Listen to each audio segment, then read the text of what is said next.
Is the Sony a7V about to disappoint after a 5-year-long wait, leaving out key features desired by photographers and videographers? Modern features found in today's Canon, Nikon, and Panasonic cameras. Is Sony about to make a strategic mistake? Click subscribe and we'll get right to it. And please check to see if you're still subscribed, as some viewers have reported being unsubscribed by YouTube. Hi, I'm Simon. I love scanning the news and rumor sites, patent applications, and pro forums so that you don't have to. Andrea Pizzini will have the full leak specifications out for the a7V really soon, but today he provided us with some bad news. But let's start off with the good news first. The Sony a7V gets the same body as the a7R5, giving us that flippy screen that vloggers like, but also an LCD that comes out behind the camera, which is perfect for wildlife shooters, sports shooters, and astrophotographers. Anybody shooting down the barrel of a long lens. So why does this matter? Well, last year, Nikon released the Z6 Mark III, giving us a really fast readout speed with a partially stacked sensor, 120 frames per second pre-capture. Then Canon announced the R6 Mark III last week with raw pre-capture, 32 megapixels, OpenGate, CF Express, and Canon Log 2, with 15 plus stops of dynamic range. Not only addressing the perceived shortcomings of the Canon EOS R6 Mark II, but leapfrogging over the competition over the Nikon Z6 Mark III and the Sony a7 IV. So why the background? How is it relevant? Well, Andrea Pizzini tells us that the a7V won't have OpenGate.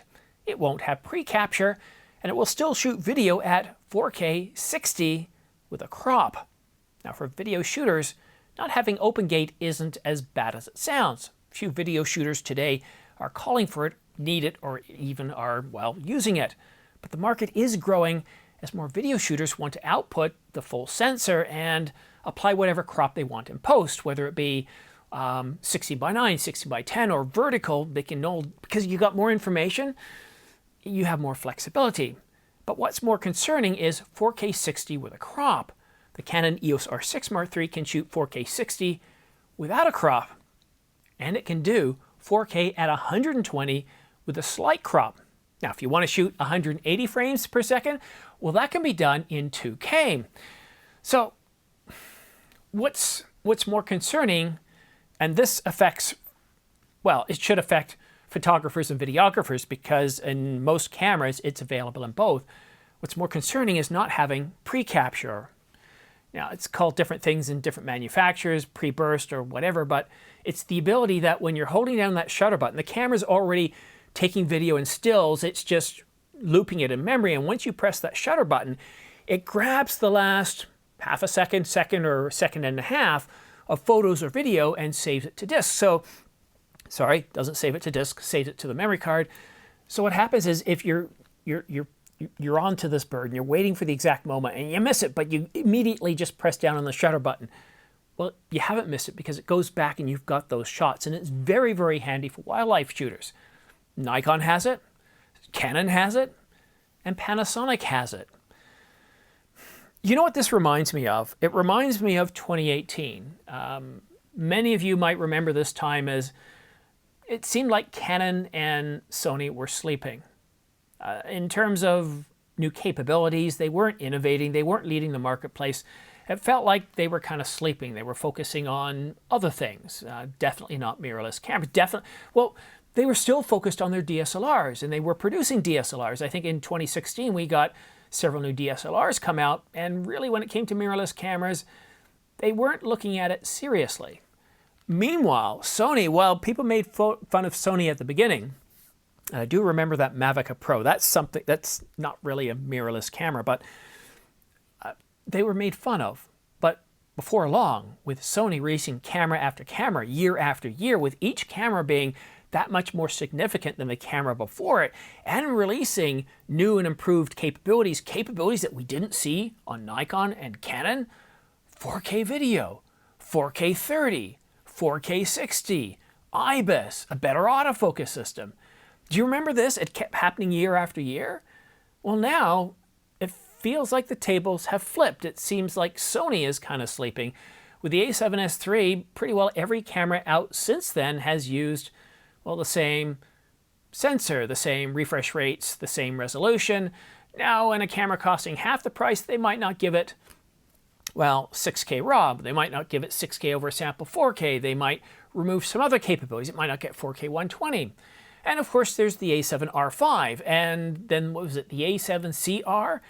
Kind of borrowed from that. There's not a lot of new innovation. It's basically recycling capabilities and parts from the parts bin.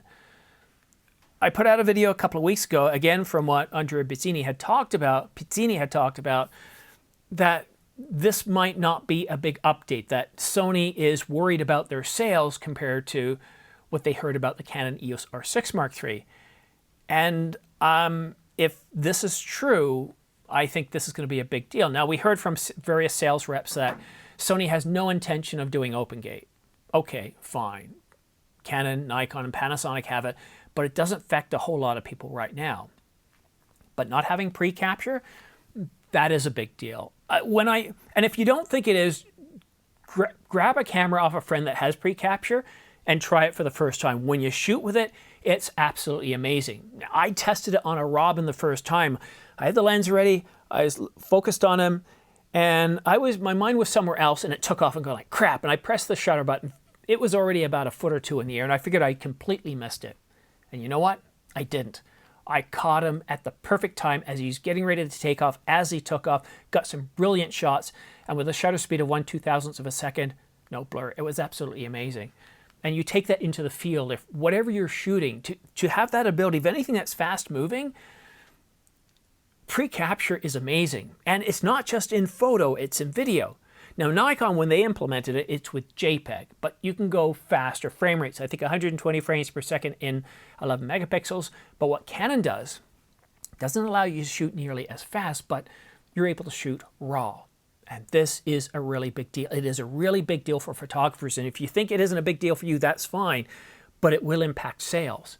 And if they're still doing 4K, 60 with a crop, when the competition isn't, it reminds me of Canon in 2018 when they were releasing products and they just weren't quite there. The EOS R, they released that in October at Photokina, and I looked at it and thought, like, they haven't even caught up to Sony. I felt down, and I was looking to Sony, but Sony took too long to come up with the a7S III, or I would have bought it.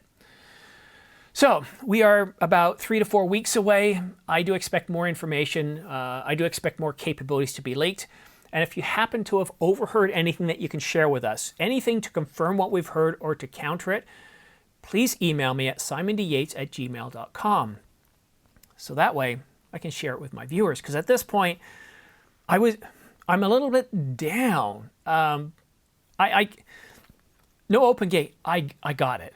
But not to do pre-capture, not to do 4K 60 full sensor, that's a little bit concerning. But if you're not so worried about that and you're looking to upgrade your a7 IV with the a7V when it comes out, if you're interested in pre-ordering the Sony a7 V, please consider using my affiliate links at... Sorry, I can't speak properly. I'm really surprised by this information. I hope it isn't true, but Andrea Pizzini, unless he's saying wild rumors, he's getting it from sources in the know. Anyhow, if you are planning on pre-ordering the Sony a7 V when it comes out, please consider using my affiliate links to Adorama and B&H in the United States, Wex Photo and Video in the United Kingdom, and Photoca in the rest of Europe. I still can't believe this. It's surprising to me. Just like the R6 Mark III surprised me in how bold it was. It seems like Canon's taken Sony's mojo and they're just going crazy with stuff. And I get it, neither platform is perfect, but it seems like Sony's playing catch up at this point. But maybe you're not interested in the a7 V, maybe you're interested in the a7 IV or some other cameras. Now's the time to take a look. I'm seeing sales, the best sales ever. We're seeing the same sort of prices that we saw around Christmas time last year. The Nikon Z8, $34.96. The Canon R5, the Mark I, $27.99. The Mark II, $38.99. The GH7, $17.97. The Sony a7 IV, $19.98. The Nikon D850, $19.96. The A7R5, $32.98, $900 off. And for lenses, we have $400 off the Canon RF 70 to 200mm, $300 off the Nikkor 28 to 400mm at 1146, $996 for the Nikkor 24 to 120, and $400 off the Canon RF 100 to 500. And there are many, many other great deals out there. So if you're interested in taking advantage of any of these deals, then please use my links down below to browse these deals. If you click on the link and you have to search somewhere else on the site, it doesn't matter. As long as you stay on that site and don't click off onto anything else, I still get a small commission back. And a big thanks to those of you that have done this in the past. It really does make a difference. And for those of you in Europe and the United Kingdom that have used my links for the coverage of the Canon EOS R6 Mark III, thank you so much. It's very much appreciated. You have no idea. To me, it's not so much the money, although the money helps with keeping everything going. It's that you follow my channel, you watch my videos, and you take that extra effort to click on those links to help support the channel. It's a vote of confidence, and I very much appreciate it. Thank you so much for watching. Cheers. Bye-bye now.